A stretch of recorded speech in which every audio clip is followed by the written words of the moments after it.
Welcome to episode 2 of my series. We're going to be going over protein. You've heard of protein, you've been told you need protein, but you don't know what protein is.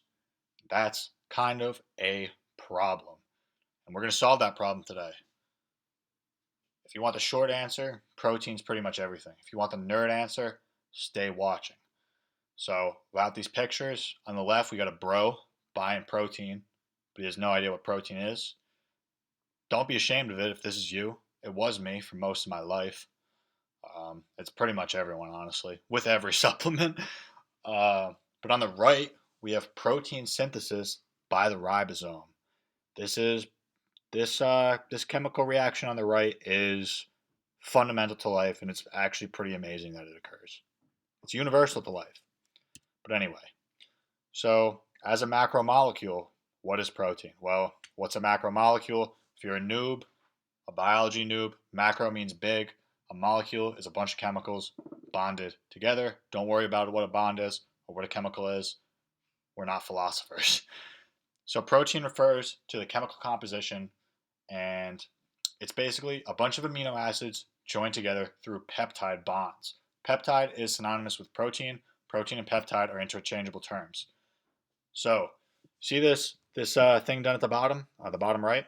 That is an amino acid. So a peptide bond is when the carboxyl group does a nucleophilic attack, I believe, or maybe not. I don't want to mess this up. But the carboxyl group bonds to the amino group, and for each amino acid, there are, I believe, 21 amino acids in human, maybe 22. There's a little bit of a debate because selenium might be included in one, but that's irrelevant. But you see the side chain, the R group, that is different for every amino acid. Now, every chemical group has different properties. So on the left, we see the amino acids broken down by group. You have positively charged amino acids, you have negatively charged ones, you have uncharged ones, you have special ones, you have big ones, you have small ones, you have hydrophobic ones, you have hydrophilic ones. And all these different groups, all of these different shapes, when you get a peptide bond, originally it's just a straight strand, but eventually all of these R groups, they start forming chemical interactions with each other. And based on the amino acid composition, the R groups will form chemical reactions and they'll begin to interact with each other, folding the peptide, folding the protein. That is everything I learned in biology in about a minute. So, as a component of the cellular machinery, protein does everything. It provides structural support, things like our bones, um, ligaments, tendons, contractile, muscular, obviously. Transport, you have LDL, HDL, if you've ever heard of those. Those stand for high density lipoprotein, low density lipoprotein. So you'll wrap nutrients in a protein ball, and the protein ball will travel through your blood. Pretty cool. Storage, it stores stuff.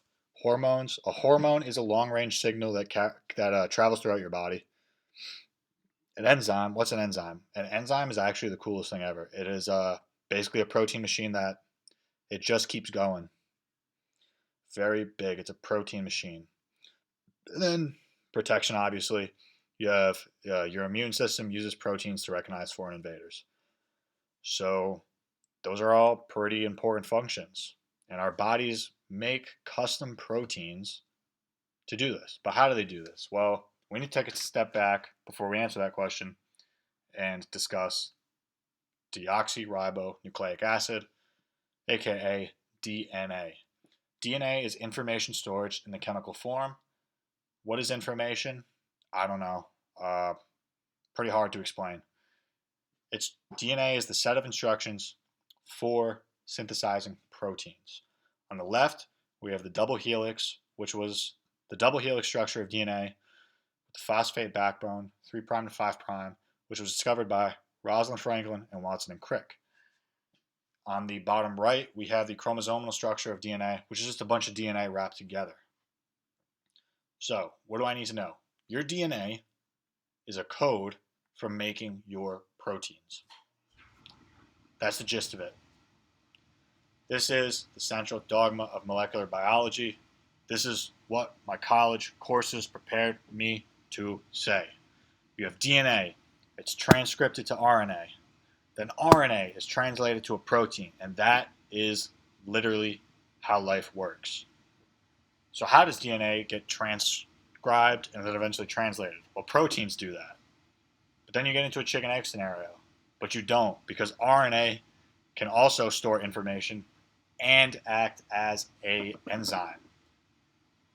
Yeah, sorry I blew your mind this early in the morning. But all you need to know is that your DNA gets turned into RNA. The RNA gets turned into proteins, and proteins do stuff in your body. So in your DNA, you'll have a code for muscle protein. You'll have a code for the proteins for blood, the proteins for literally everything. It's just information stored in the chemical form of your DNA. It's pretty insane. So we always hear protein in the context of muscles. These are a series of muscular proteins. We'll go over the mechanical functioning of this later, but first we want to ask some questions. How do we build muscle?